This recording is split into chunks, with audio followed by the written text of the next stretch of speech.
Okay, so what if you could solve one of the world's biggest problems right from your own village? Today, we're diving into an idea that aims to do just that. It's called Project Skybridge, and believe me, it could totally change how we connect the world. Seriously, think about it.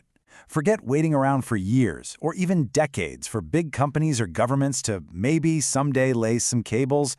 What if you had the power to bring the entire digital world right to your community's doorstep? This isn't just some daydream. It's the real question driving the whole project we're looking at today. And this, right here, is the core disruptive idea. It's a massive shift in how we think.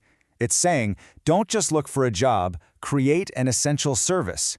It's all about turning local people into the providers of their own critical infrastructure. Talk about empowerment.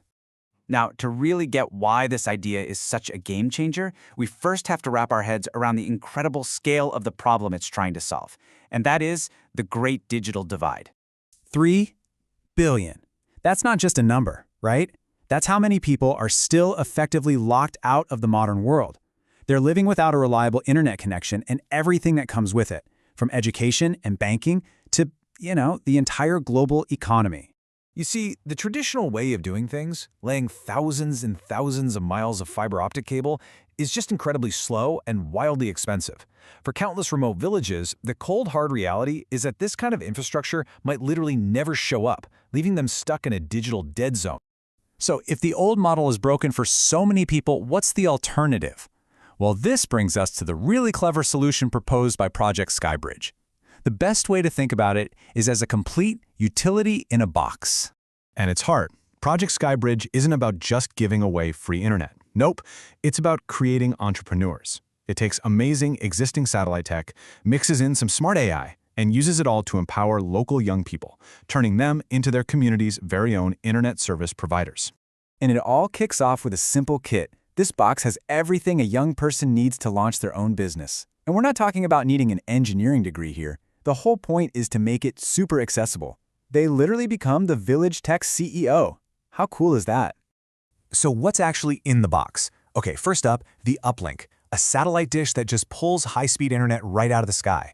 Second, you've got power, a solar hub to make sure it runs 24/7, even if the local grid is unreliable. And third, management, a simple but really powerful router that lets the new entrepreneur control and sell the connection to their customers. And the cost to start this entire utility business from scratch? Get this, it's around $1,700. Just let that sink in for a second. That is an unbelievably low barrier to entry for creating an essential infrastructure business. Okay, so the hardware is affordable. That's huge. But how does this actually work as a sustainable, profitable business? Let's break down the model. It's honestly beautiful in its simplicity. The value you're offering is crystal clear. Fast, affordable internet where there was basically nothing before. Your customers? Well, they're everyone in the village. Students who need to do research, local traders connecting with new markets, farmers checking weather reports, and you make money by selling simple data vouchers people can buy for a day, a week, a month. Super flexible. And the real strength of this business is that your customer base is so diverse. It's not just one niche group.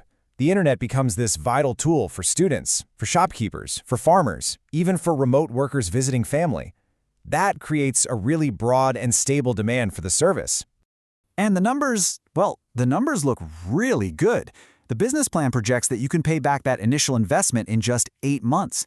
After that, you're looking at profit margins somewhere between 40 and 60%. This proves it's not a charity project. It's a powerful and totally viable small business. A successful business in one village is fantastic, a great start. But the real vision for Skybridge is, you guessed it, much, much bigger. So how does this scale from one entrepreneur to a whole network? Well, the rollout is planned in 3 clear phases. Phase 1, the first 3 months, is the pilot. You prove the model works in one village.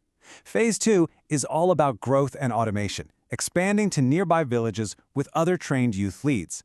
Then Phase 3, this is where it gets really interesting. It's about building an entire ecosystem, using that constant power and connectivity to offer other services like phone charging stations or maybe even cold storage for local farmers. So how in the world do you manage dozens or even hundreds of these little micro ISPs without a massive central team? Well, the secret sauce here is automation.